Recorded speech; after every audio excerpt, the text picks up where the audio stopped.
الحمدللہ رب العالمین والصلاة والسلام علی سید الانبیاء والمرسلین۔ ناظرین محترم، معاشرے کے اندر لوگ اپنے نظریات اور اپنے اعمال یا اپنے روزمرہ کے معاملات بعض اوقات اپنی عقل کے مطابق اختیار کرتے ہیں، بعض اوقات اپنی گیدرنگ کے اندر موجود لوگوں کو وہ مشعل راہ بناتے ہیں، ان سے سیکھتے ہیں، اور ایک تعداد ایسی بھی ہے جو قرآن و سنت کے مطابق ہی اپنی تمام چیزوں کو اختیار کرنا پسند کرتی ہے۔ آج سورہ لقمان کی آیت نمبر 21 پر ہماری گفتگو ہے، اور پچھلی آیات کے اندر ہم یہ سماعت کر چکے ہیں کہ بہت سارے لوگ اللہ تعالیٰ کی ذات کے بارے میں حضور علیہ السلام سے جھگڑا کیا کرتے تھے۔ انہی کفار کو یہ نصیحت کی گئی جو قرآن پاک میں موجود ہے۔ ارشاد فرمایا وَإِذَا قِيلَ لَهُمُ اتَّبِعُوا مَا أَنزَلَ اللَّهُ، اور جب ان سے کہا جائے کہ تم اس کی اتباع کرو جو اللہ نے نازل فرمایا، قالوا، تو کہتے ہیں بل نتبع ما وجدنا علیہ آباءنا، ہم تو اس کی پیروی کریں گے جس پر ہم نے اپنے آبا و اجداد کو پایا ہے، اپنے باپ داداؤں کو پایا ہے۔ فرمایا اولو کان الشیطان یدعوہم الی عذاب السعیر، کیا اگرچہ شیطان انہیں جہنم کی طرف بلائے یعنی تب بھی اسی کی طرف جائیں گے۔ ناظرین، بات یہ ہے کہ کفار کا ایک طرز، ایک ان کا انداز، ان کا جو کردار تھا وہ بیان کیا گیا، اور وہ یہ ہے کہ اللہ تبارک و تعالی نے نبی کریم صلی اللہ علیہ وسلم کے ذریعے سے انہیں یہ تعلیم ارشاد فرمائی کہ یہ اللہ کے کلام کو فالو کریں، قرآن پاک پر ایمان لائیں، اس کی تعلیمات کے مطابق اپنی زندگی گزاریں، اس کی تعلیمات کے مطابق اپنے معاملات کو کریں۔ لیکن بات دراصل یہ ہے کہ یہ اس کے لیے تیار نہ ہوئے۔ وجہ یہ ہے کہ ان کے نفس نے یہ خواہش ظاہر کی کہ یہ اپنے آبا و اجداد کو فالو کریں، ان کے جو نظریات تھے اس کو اختیار کریں۔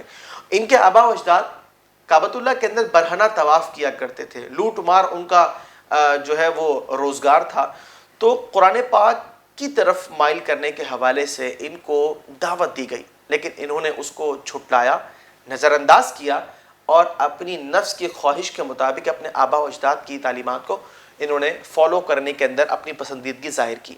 قرآن پاک میں انہیں جھنجھوڑا گیا، کیا شیطان اگر تمہیں جہنم کی طرف بلائے تب بھی تم یہی کام کرو گے؟ یعنی جب تمہارے سامنے حق واضح ہو گیا، اور وہ یہ ہے کہ اسلام حق ہے، اسلام کی تعلیمات انصاف پر مبنی ہے، اللہ کا یہ دین ہے۔ یاد رکھیے کہ انسان مخلوق میں بڑا اہم مقام رکھتا ہے، لیکن وہ خود کہتا ہے کہ انسان خطا کا پتلا ہے، ہر شخص سے غلطی ہوتی ہے، ٹھیک ہے نا؟ چاہے وہ ایک فرد ہو، چاہے وہ پوری قوم ہو، چاہے وہ کوئی پارلیمنٹ ہو، کوئی ادارہ ہو، اپنے قوانین کے اندر وہ اصلاح کرتا رہتا ہے، اور وجہ یہ ہے کہ وہ یہ جانتا ہے کہ جس قانون کو انہوں نے پہلے بنایا اب وقت کا تقاضا بدل گیا ہے اور اس میں مزید اصلاحات کی ضرورت ہے، شاید وہ پہلے ٹھیک نہیں تھا، اب اس کو درست کرنے کی ضرورت ہے، اور وہ چینجز کرتے رہتے ہیں۔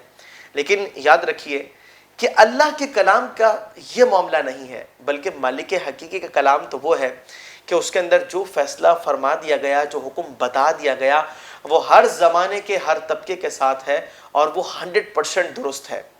ناظرین، اس کے اندر کسی طرح کی کوئی ترمیم کی گنجائش نہیں ہے، تو اس کا مطلب یہ ہوا کہ جو اس کو فالو کرتے ہیں وہ صراط مستقیم کو فالو کر رہے ہیں۔ وجہ یہ ہے کہ انسان تو خطا کرتا ہے، رب کے کلام میں خطا کا کوئی تصور ہی نہیں ہے۔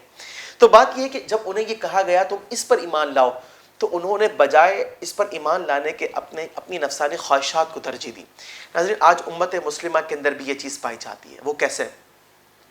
بہت سے لوگ اپنے اعمال اختیار کرنا چاہتے ہیں اپنی گیدرنگ کے مطابق، وہ معاملات کرنا چاہتے ہیں ان لوگوں کے مطابق جن کے پاس دولت بہت زیادہ ہے، چاہے وہ کسی بھی طریقے سے کمائی گئی ہے، حلال ذریعے سے یا حرام ذریعے سے، لیکن وہ یہ کہتے ہیں کہ جب ہم کاروبار کریں تو ہم ان کو فالو کریں جن کے پاس دولت زیادہ ہے۔ حالانکہ ایسا نہیں ہونا چاہیے، فالو کرنا چاہیے قرآن و سنت کی تعلیمات کو۔ شریعت نے کس طرح بتایا کہ ہم حلال کیسے کمائیں، چاہے تھوڑا ملے لیکن ستھرا ملنا چاہیے، لیکن آپ دیکھیے سوچ کا بڑا فرق ہے۔ اسی طریقے سے لوگ کہتے ہیں کہ جب اخلاقیات کی باری آتی ہے تو وہ کہتے ہیں کہ جناب مجھے فلاں فلم کا سٹار پسند ہے، مجھے فلاں ہیرو پسند ہے، مجھے فلاں اینکر پسند ہے، اور یہ اپنے اخلاق کو اس کے مطابق ڈھالتے ہیں۔ یاد رکھیے کہ اخلاقیات بھی وہی بہتر ہے جو آپ علیہ السلام نے بیان کی ہیں۔ ہمیں اپنی نفس کی خواہش کے پیچھے نہیں چلنا چاہیے، ہمیں قرآن و سنت کی تعلیمات کو فوقیت دینی چاہیے۔ اسی طریقے سے نظریات کا معاملہ ہے۔ آپ نے دیکھا ہوگا کہ بہت سارے لوگ جو ہے ایمانیات کے متعلق گفتگو کرتے ہیں، بلیو کے متعلق بات کرتے ہیں، کس پر بلیو ہے، کس پر نہیں ہے، کیا نہیں ہے۔ بہت سے لوگ تو معاذ اللہ اللہ تبارک و تعالیٰ پر ایمان لانے کے حوالے سے بھی اپنی زبان کو دراز کرتے ہیں، اور ناظرین بعض اوقات وہ ایمان سے ہاتھ دھو بیٹھتے ہیں۔ یاد رکھیے کہ چاہے انسان کی عبادات کا معاملہ ہو یا انسان کے عقائد یعنی نظریات کا معاملہ ہو، یہ دونوں چیزیں قرآن و سنت کی ہی بنیاد پر ایک مسلمان کو رکھنی ہوں گی۔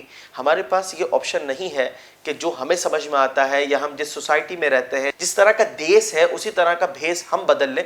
ہمارے پاس یہ مطلب پرمیشن نہیں ہے ہمیں۔ ہم مسلمان ہیں اور ہمیں اپنے عقائد اور اپنی تعلیمات یعنی اپنی عبادات وہ قرآن و سنت کے مطابق ہی رکھنی ہوں گی۔